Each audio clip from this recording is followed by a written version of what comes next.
Olá, seja muito bem-vindo, bem-vinda ao canal Audiobook Além das Páginas. Aqui, cada palavra tem o poder de transformar. Hoje, você vai embarcar numa nova jornada de reflexão e aprendizado com o livro O Poder Sobrenatural de uma Mente Transformada, de Bill Johnson. Prepare-se para um momento só seu. Respire fundo.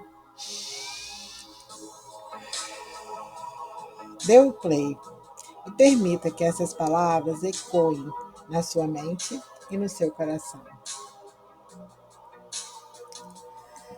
Prefácio. Bill Johnson escreveu uma continuação do seu primeiro livro, Quando o Céu Invade a Terra.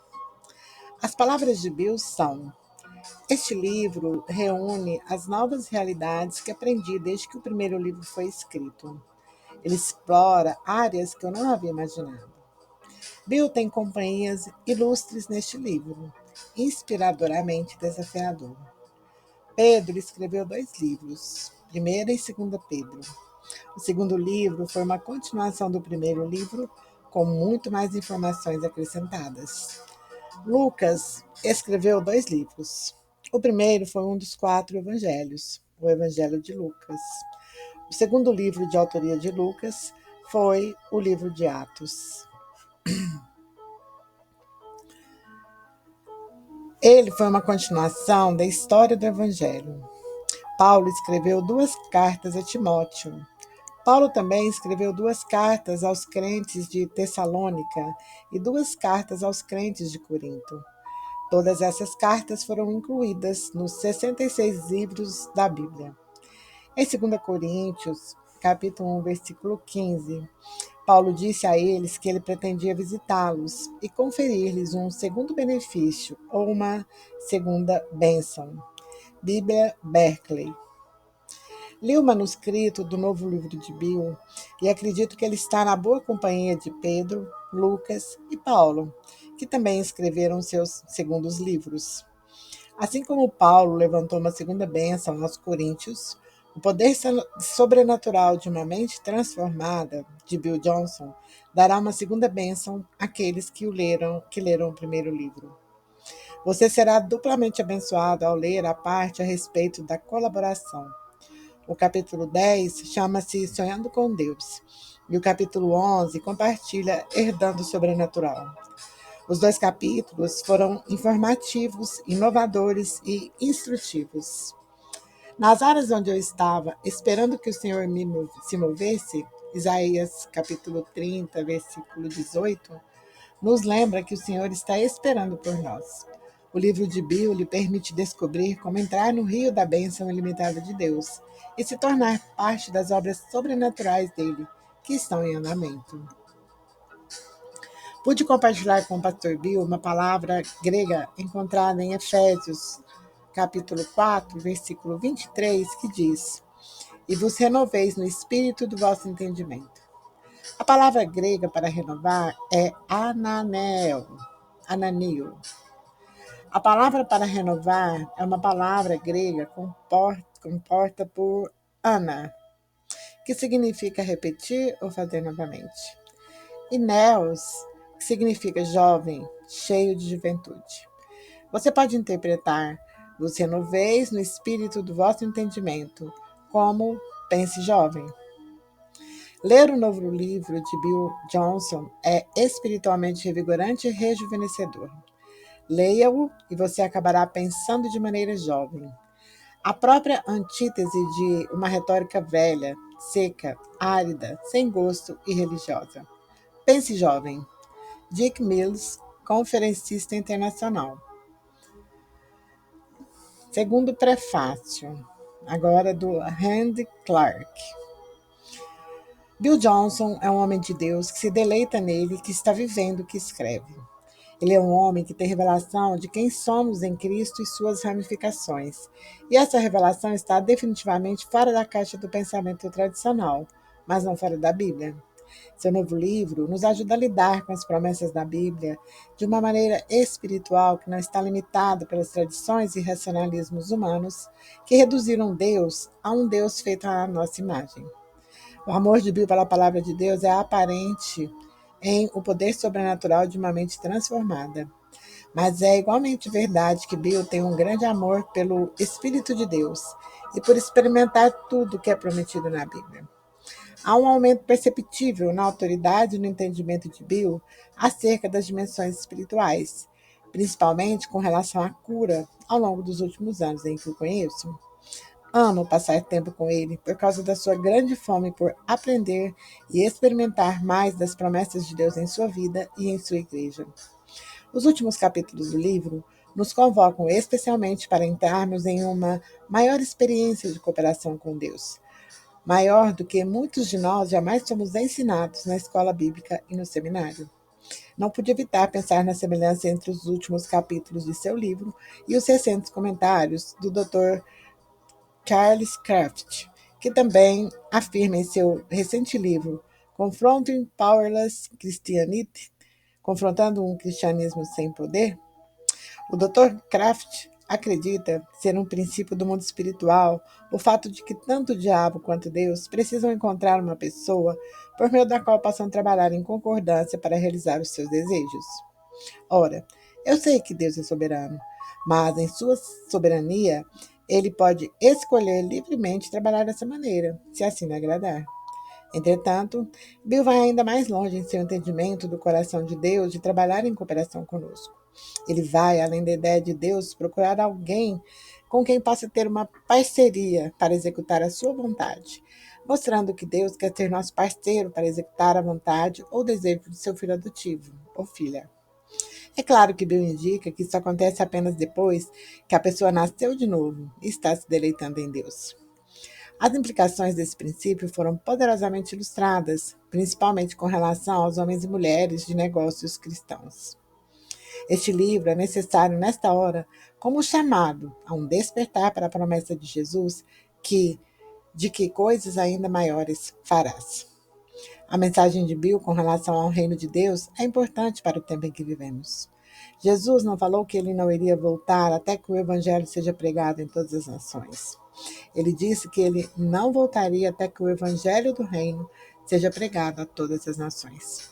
O que Bill e eu queremos dizer com essa distinção é que por um tempo excessivamente longo, muitos limitaram essa promessa de Jesus à pregação do perdão por meio da graça, enquanto não incluíam os outros aspectos da mensagem do reino, especialmente os aspectos da cura e da libertação.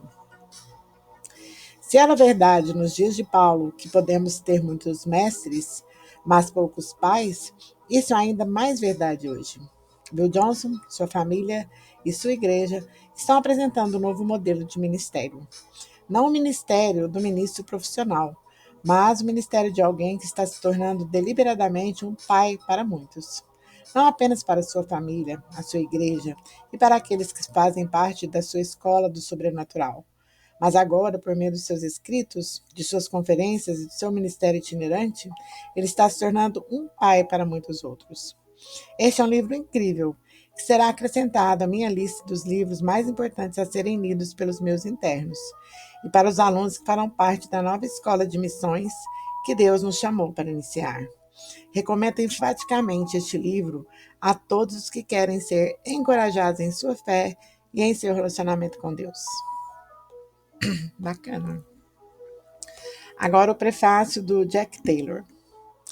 As operações da fé pessoal, embora iniciadas pelo Espírito de Deus no espírito humano, precisam ser liberadas com a permissão da mente. Portanto, a mente necessita ser transformada a partir do pensamento terreno, natural e razoável, que mantém a fé de volta ao pensamento celestial, que nos libera para a vida do reino. O reino de Deus é infinito e abrangente, e a mente do homem é desafiada. Arrependei-vos, pois é chegado o reino de Deus. Mateus 3, versículo 2. Esse desafio é um mandato para aceitarmos o governo eterno e infinito de Deus sobre todos e sobre tudo, para o tempo e por toda a eternidade.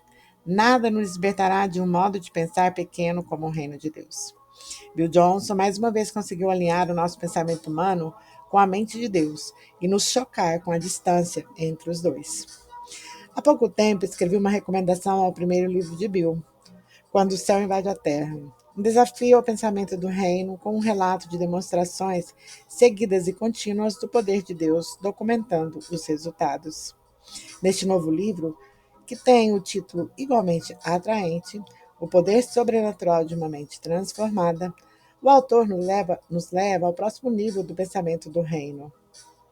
Depois de ler as primeiras páginas, comecei a perguntar-me o que a minha vida e ministério poderiam ter sido se eu tivesse sido desafiado por essa informação há meio século. Senti um desconforto com essa linha de pensamento, sabendo que não poderia voltar e começar de novo. Após ler as páginas seguintes, comecei a sonhar animadamente com o que minha vida e ministério se tornarão, porque ouvi e vi o que Bill Johnson apresenta tão poderosamente. Este não é um livro de teorias acerca do alcance de habilidades humanas, mas uma apresentação da mente e do coração de Deus que está operando sinais e maravilhas entre o seu povo. Breves declarações martelam o coração do leitor, apresentando a possibilidade agradável da mudança imediata. Os relatos encorajam a mente a crer que o que apenas lemos na Bíblia ou ouvimos ser contado de dias distantes está realmente acontecendo hoje. Eis algumas dessas breves declarações. A maioria dos cristãos se arrependeu bastante para ser perdoada, mas não o bastante para ver o reino. Ui! Uau! O arrependimento está associado na mente de muitos de nós com a infelicidade e o remorso. O arrependimento da visão do reino é encorajador e revigorante. Se os seus encontros com Deus não deixam você com mais perguntas do que quando você começou, então você teve um encontro inferior. Sim, você não está cansado de tédio, das baixas expectativas? A vida cristã normal está perfeitamente equilibrada entre o que entendemos atualmente e a revelação que está se desvendando, o que vem da dimensão do mistério. Aqui somos desafiados a prosseguir. Um grande número de cristãos é composto de ateus práticos que não acreditam em um Deus ativo. Nós nos recusamos a dizer em nossas igrejas hoje que não existe um Deus, mas pelos nossos atos estamos falando. Não existe um Deus como o Deus da Bíblia, nem queremos um Deus assim. Finalmente, Bill pergunta: Você não está cansado de falar a respeito de um Deus de poder e não ver demonstrações desse poder? Sim, Bill, realmente estamos. E você nos ajudou, gerando em nós o desconforto com a condição atual em que nos encontramos e apontando o caminho do arrependimento para o pensamento do reino. A leitura deste livro pode ser perigosa para o seu estilo de vida atual, mas pode se tornar o livro mais transformador que você leu este ano. Ou, aliás, essa década. Aproveite a jornada. Introdução. Este livro é uma tentativa de abordar um assunto que tem sido tratado de maneira muito equivocada: a mente do crente. Por um lado, a mente tem sido colocada de lado por alguns que acreditam em um evangelho destituído de mente, que é, na melhor das hipóteses, reduzido ao emocionalismo e, na pior das hipóteses, nada além de um ritual. Eles têm prazer em fazer as coisas sem razão, pensando que só então Deus terá prazer em sua grande fé. Por outro lado, existem aqueles que levaram a mente acima do seu lugar de direito, criando um evangelho que reduziu Deus à imagem impotente do homem. Esse grupo vive na ilusão de que está espiritualmente seguro, porque só aceita as coisas que entende, elevando o cristianismo carnal a um status de elite. Eles inconscientemente abraçam o próprio engano que esperam evitar. O desafio que está diante de nós é nos entregarmos completamente ao pleno propósito de Deus para a mente do homem, por meio do modelo que Jesus nos deu, concedendo-nos acesso através dele ao seu estilo de vida sobrenatural. Propus-me a usar toda a mensagem, seja ela falada ou impressa, para semear no movimento de reforma que está por vir. Esta é a minha causa: que os reinos deste mundo se tornem os reinos do nosso Senhor. Este livro pretende ser um pequeno passo nessa direção. Este livro é uma continuação do meu primeiro livro, Quando o Céu Invade a Terra. Você não precisa ler o primeiro livro para se beneficiar do segundo, embora isso seja recomendado. Capítulo 1. Mude sua mente. É antinatural um cristão não ter apetite pelo impossível. Havia sido uma tremenda noite de domingo na presença de Deus. Quando tudo terminou, a oração e o louvor, o ensino e o tempo pedindo milagres a Deus, um dos membros da minha equipe saiu do santuário e foi para o corredor, onde viu um homem saltando para cima e para baixo, dizendo: "Oh, meu Deus! Oh, meu Deus!" Suas calças pareciam grandes demais para ele. Ele as estava segurando para que elas não descessem até os calcanhares. Ele ficou perplexo, mas soube que Deus devia estar fazendo alguma coisa. Quando perguntamos, soubemos que o homem fora curado naquela noite, depois de receber oração. Os tumores com os quais ele chegou instantaneamente desapareceram. Ele viera de um estado vizinho porque os médicos lhe deram apenas 2 semanas de vida. Em sua mente, éramos a sua última parada, a caminho do céu ou a caminho de milagre. Ele entrou no santuário, onde continuou a saltar para cima e para baixo com grande alegria, totalmente curado e totalmente necessitado de novas roupas. Como isso aconteceu? O reino de Deus havia chegado, desabado sobre a sua enfermidade, e a eliminou. Foi outra grande noite e outra grande vitória contra o inimigo. Naquele mesmo final de semana, uma mulher dirigiu até a nossa igreja, vindo de uma localidade muito distante, porque estava com dificuldade para respirar. Os médicos descobriram que achavam ser câncer dos pulmões. Sua família teve de ajudá-la a entrar no prédio. Depois de receber oração, ela saiu sem dor, capaz de respirar sem restrições.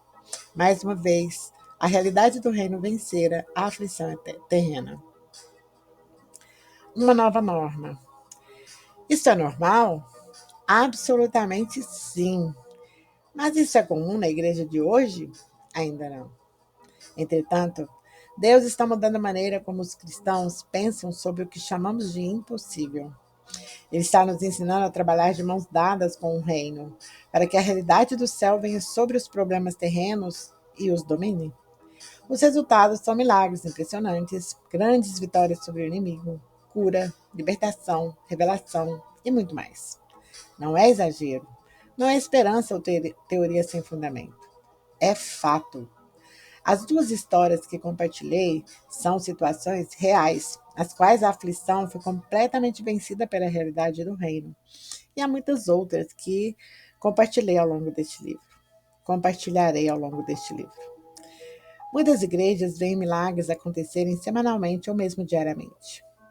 Como você pode imaginar, é uma abordagem revolucionária à vida cristã, um retorno à vida cristã autêntica. Gostaria de poder dizer que sempre vivi no âmbito dos milagres diariamente, mas isso não é verdade. Sou um pastor há décadas, mas eu não vi milagres acontecerem na maior parte desse tempo. Acreditava em cura e libertação, mas nem eu, nem as pessoas que eu liderava tínhamos êxito quando orávamos para que elas acontecessem. Tínhamos a doutrina correta, mas não a prática correta. Entretanto, há alguns anos, Deus começou a nos levar em uma jornada, dando-nos uma nova visão do reino para enxergar como deve ser a vida cristã normal. Depois de ter perdido a maior parte das ações do reino por tanto tempo, estávamos ávidos por voltar ao plano original de Deus para esta terra. Desde então, temos vivido uma experiência de aprendizado maravilhosa. A vontade de Deus realizada. Passei a entender que a vida cristã normal significa milagres, intervenção espiritual e revelação. Significa paz, alegria, amor, uma sensação de bem-estar e propósito. Todas essas características que estão ausentes da vida de tantos cristãos. Contudo, escrito no DNA espiritual de todo crente, está um apetite pelo impossível que não pode ser ignorado ou expulso apenas pela vontade. O Espírito Santo, o mesmo Espírito que ressuscitou Jesus de entre os mortos, vive em nós, tornando impossível para nós contentarmos apenas com o que podemos ver, ouvir, tocar, provar e cheirar. Nosso coração sabe que há muito mais na vida do que percebemos com os nossos sentidos. Ficamos agitados espiritualmente com a falta de conexão com a dimensão do sobrenatural. No fim, nada satisfaz o coração do cristão, como ver as ditas impossibilidades dobrarem os joelhos ao nome de Jesus. Qualquer coisa menos que isso é anormal e não nos realiza. O ensino equivocado e o desapontamento roubaram de muitas pessoas essa realidade. Mas nesses últimos dias, o homem de entendimento, Jesus Cristo, a nossa sabedoria, está atraindo as coisas profundas dos corações do seu povo, trazendo-as à luz. Essas coisas são os chamados irrevogáveis de Deus. Vivemos em um tempo sem precedentes, no qual muitas pessoas estão famintas pelo seu destino e têm se lançado nele, cumprindo o propósito de Deus para a humanidade na Terra. É um momento incrível, sem igual, para estarmos vivos, e você e eu podemos fazer parte dele. Para sermos crentes eficazes, precisamos ir muito além da vida cristã que conhecemos. Necessitamos redefinir o cristianismo normal, para que ele se alinhe com a ideia de Deus de normal, e não com a definição que aceitamos e com a qual nos acostumamos com base em nossas experiências ou na falta delas. A vida cristã normal começa com o entendimento de que fomos colocados aqui para fazer a vontade de Deus na terra, assim como no céu, e que alegria participar disso. O problema que vejo ao viajar e falar com outros crentes é que muitas pessoas estão confusas quanto à vontade de Deus na terra. Assim como eu, elas muitas vezes ouviram as pessoas usarem a expressão a vontade de Deus nos círculos cristãos, mas o conceito permaneceu confuso e vago. Durante a maior parte da minha vida, ouvi as pessoas falarem sobre buscar a vontade de Deus para a sua igreja, para a sua vida pessoal ou para a sua carreira. Muitos de nós tratamos a vontade de Deus como se ela fosse desconhecida ou impossível de conhecer. Os crentes sinceros podem orar por dias e semanas, ficando com uma aparência melancólica e abatida o tempo todo. E eles lhes dirão que estão tentando descobrir a vontade de Deus acerca de algum assunto. Eu também fiz isso. Mas a vontade de Deus é mais simples e mais clara do que pensamos. Na oração que conhecemos como a oração do Pai Nosso, Jesus disse claramente e de forma concisa: Pai nosso que estás no céu, santificado seja o teu nome. Venha a nós o teu reino. Seja feita a tua vontade, assim na terra como no céu. Mateus 6, versículos 9 e 10. A vontade de Deus é simplesmente esta, na terra como no céu. Isso não é básico? Isso não é revigorante? Quando oramos, venha o teu reino, seja feita a tua vontade, estamos orando para que o domínio e a vontade do Rei sejam realizados aqui e agora. Essa é uma maneira transformadora de exercer o cristianismo normal, uma forma que quebra os paradigmas. Deus não guardou seus desejos em segredo. Ele quer que a realidade do céu invada este mundo esfacelado pela rebelião e o transforme, colocando-o sob a sua liderança. Tudo que é livre para operar no céu, a alegria, a paz, a sabedoria, a saúde, a integridade e todas as demais boas promessas que lemos na Bíblia, deveria ser livre para operar aqui neste planeta, na sua casa, na sua igreja, no seu negócio e na sua escola. O que não é livre para operar lá, a doença, a enfermidade, o cativeiro espiritual e o pecado. Não deveria ser livre para operar aqui. Ponto final. Essa, em poucas palavras, é a nossa missão como crentes na Terra. E isso é o que a minha igreja, e com certeza muitas outras no corpo de Cristo, estão se esforçando para realizar com muito mais foco e energia do que nunca. Estamos determinados a destruir as obras do diabo. Essa é uma maneira incrível de viver. Quando fazemos desse entendimento, nosso entendimento primordial da vontade de Deus, as outras áreas que nos perturbam tanto parecem se resolver. O que acontece quando fazemos dessa missão a nossa missão? Vidas são libertas, corpos são restaurados, as trevas deixam a mente das pessoas, o governo do inimigo retrocede de todas as formas imagináveis. Negócios tornam-se saudáveis, relacionamentos florescem outra vez, Pessoas se reconectam com seu chamado e com seu propósito na vida. Igrejas crescem e cidades sentem os efeitos de ter o reino florescendo dentro delas. Há uma liberação de energia para as obras do reino de diversas maneiras nunca vistas por mim. Coisas tão extraordinárias acontecem regularmente que é como entrar nas páginas de um bom livro. Mas esse não é um estilo de vida fictício, é o estilo de vida para o qual fomos criados. Uma invasão prática. Um jovem chamado Brandon, que é diplomado na Escola Bethel de Ministério Sobrenatural, estava visitando alguns amigos no estado de Washington. Eles estavam em um restaurante e a garçonete foi anotar o pedido deles.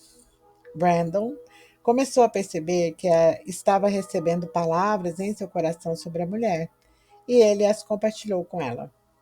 Elas diziam respeito ao relacionamento dela com sua mãe. A garçonete ficou espantada e ficou tão emotiva que teve de fazer uma pausa. Enquanto a garçonete estava longe, Brandon percebeu um casal asiático olhando para ele do outro lado da sala.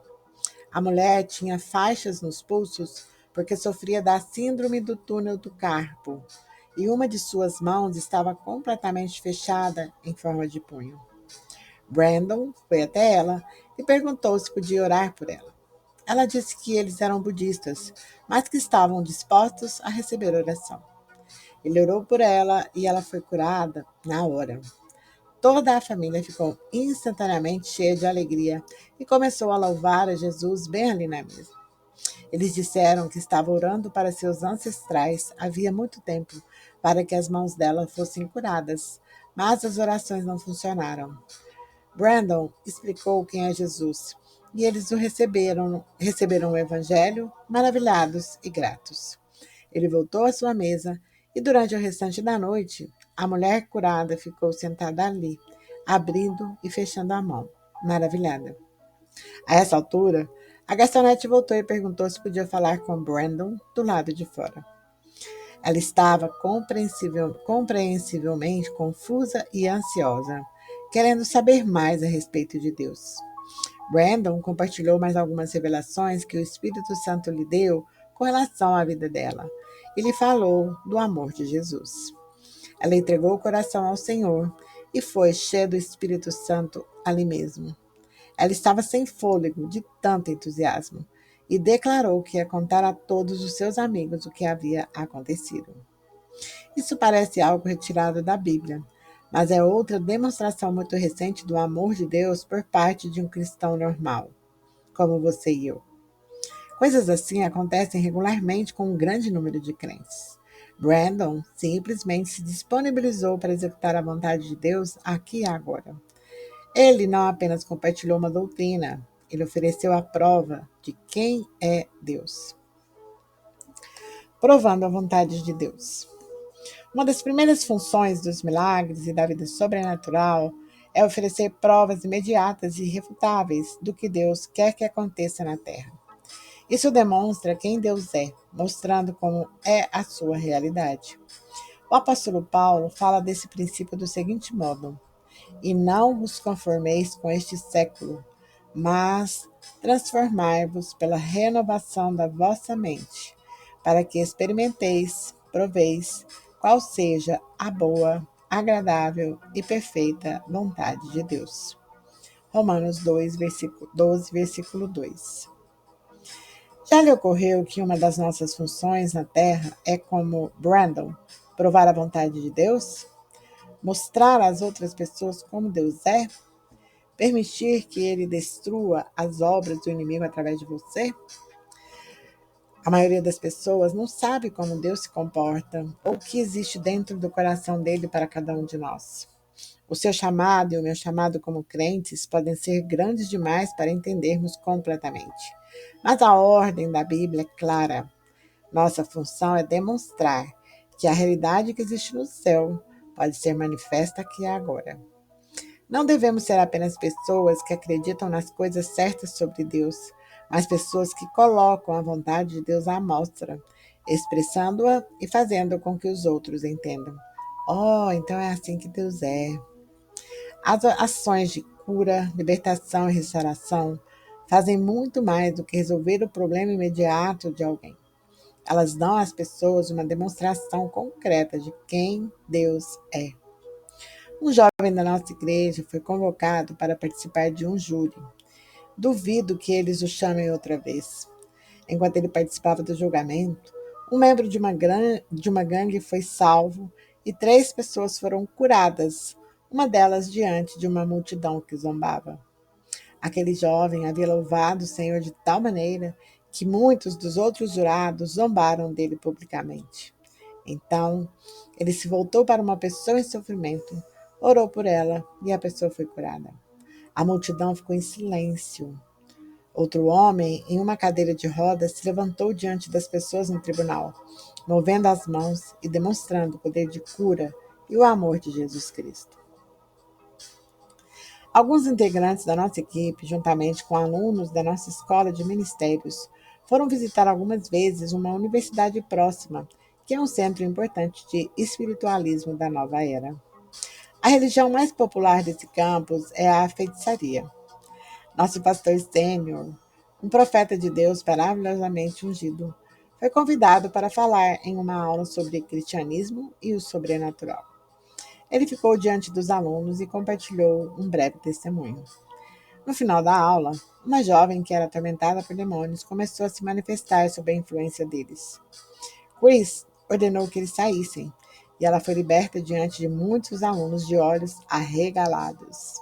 Então ela foi cheia de tanta alegria que eles tiveram de carregá-la para fora da sala de aula até o estacionamento para que a próxima aula pudesse começar. Os alunos de ambas as turmas observavam o que estava acontecendo, perplexos e atônitos. O pastor começou a chamar as pessoas, apontando para elas e entregando fortes palavras proféticas para suas vidas, que tocaram as áreas secretas de seus corações. Algumas caíram ao chão instantaneamente, como se tivessem perdido as forças. Outras ficaram sentadas ali, de boca aberta. Eu o vi sendo dedicado a Deus. Ele disse a um jovem que era o único incrédulo em uma grande família. E isso continuou, até que aqueles feiticeiros e magos que dedicaram suas vidas aos poderes do inferno souberam que havia um Deus poderoso em Israel e na igreja. Durante a adoração em uma manhã em nossa igreja, uma mulher que tinha câncer no esôfago sentiu o fogo de Deus vir sobre ela. Ela se voltou para seu marido e disse: Deus me curou. Eles foram ao médico e o médico disse: esse tipo de câncer não tem cura. Mas ele a examinou a si mesmo e lhe disse, completamente atônito: ele não apenas desapareceu, como você tem um esôfago totalmente novo. Durante outro culto, estávamos lendo a Bíblia e um homem na congregação de repente não conseguia ver as palavras claramente. Tudo ficou embaçado. Ele não entendeu por quê, até chegar em casa e tirar os óculos e observar que podia ver perfeitamente sem eles. Deus curou a visão dele sem que ninguém orasse por ele. A mesma coisa aconteceu com o pastor em uma conferência. Ele estava desfrutando da presença de Deus e, quando abriu os olhos, não precisava mais dos óculos. Voltando à nossa missão primordial. Esses são exemplos incríveis de como podemos colocar em prática nosso chamado original como seres humanos. Você se lembra que a primeira comissão de Deus para a humanidade foi: sede fecundos, multiplicai-vos, enchei a terra e sujeitai-a. Dominai sobre os peixes do mar, sobre as aves do céu e sobre todo o animal que rasteja pela terra. Gênesis 1, versículo 28. Deus disse essas palavras a Adão e Eva para que eles entendessem os limites do seu jardim, que representava o seu governo, a sua vontade, aos confins da terra. A ideia de Deus era ter um planeta envolvido pelo seu glorioso governo, com a humanidade provando a vontade de Deus impecavelmente, na terra, assim como ocorre no céu. Essa é uma linda imagem de tirar o fôlego, e ela continua sendo o objetivo de Deus para você e para mim, para a igreja e para toda a humanidade. Deus nunca hesitou naquilo que Ele quer para este planeta e no que Ele quer de você e de mim. É claro que sabemos que o plano original foi sabotado e que Adão perdeu o domínio que Deus entregou a ele sobre a terra, colocando a humanidade sob a escravidão do inimigo. Paulo escreveu: Desse mesmo, a quem obedeceis dois servos. Romanos 6, versículo 16. Mas Deus tinha um plano de redenção em vigor. Jesus viria para reivindicar tudo que foi perdido. Deus disse ao maligno: Porém, inimizade entre ti e a mulher, entre a tua descendência e o seu descendente. Este te ferirá a cabeça, e tu lhes ferirás o calcanhar. Gênesis 3, versículo 15. Quando essa profecia foi cumprida com a morte e ressurreição de Jesus Cristo, Deus tomou de volta a autoridade que o homem havia entregado e reivindicou o nosso propósito nesta terra. Ele nos deu um campo de visão claro para corrermos rumo ao objetivo original e corremos com toda a nossa força. Nós, a Igreja, fomos chamados para estender o seu governo nesta esfera terrestre, assim como Adão foi chamado para fazer. Percebemos isso em cada comissão mostrada no Evangelho. A comissão dos 12, a comissão dos 70 e dos 72 e a grande comissão. Essencialmente, Deus deu as mesmas instruções. Vão, curem os enfermos, preguem as boas novas, demonstrem quem eu sou e como eu sou. Estendam o meu reino. Mas poucos de nós hoje seguem essas instruções precisas. Ficamos presos em argumentos colaterais, em conflitos intelectuais, em teorias e em viagens emocionais. Ficamos enamorados dos nossos próprios talentos e dons espirituais, pensando que podemos dirigir a nossa própria rota simplesmente colocando os nossos dons e talentos em uso, como bem entendemos. Embora bem intencionados, tornamo-nos pessoas que nomeiam a si mesmas em nossas comissões, acreditando sinceramente que estamos nos submetendo a Deus. Na verdade, não é possível provar a vontade de Deus na terra como ela é no céu, se não estivermos completamente ligados à missão primordial que Deus nos entregou. Resumindo, não existe comissão sem submissão à missão primordial. Então, qual é a missão primordial? Observamos isso antes na vida de Jesus e no testemunho da Bíblia. Em 1 João 3, versículo 8, a Bíblia afirma claramente que, pela intimidade com Deus, devemos destruir as obras do diabo. Para isso se manifestou o Filho de Deus, para destruir as obras do diabo. 1 João, capítulo 3, versículo 8. Essa foi a missão de Jesus. Essa foi a missão de Adão e Eva. Essa foi a missão dos discípulos. Crente, essa é a sua missão também. O propósito de Deus em salvar você não foi simplesmente para resgatá-lo e mantê-lo ocupado até ele transportar você para o céu. O propósito dele foi muito maior, muito mais estarrecedor. Deus comissionou você para demonstrar a vontade dele, assim na terra como no céu, transformando este planeta em um lugar radiante, transbordante do seu poder e da sua presença. Essa é a essência da grande comissão e ela deveria definir a sua vida e a minha.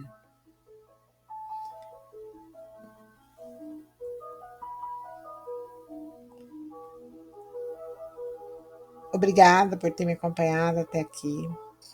Que esse trecho tenha te inspirado, acolhido ou despertado algo novo em você.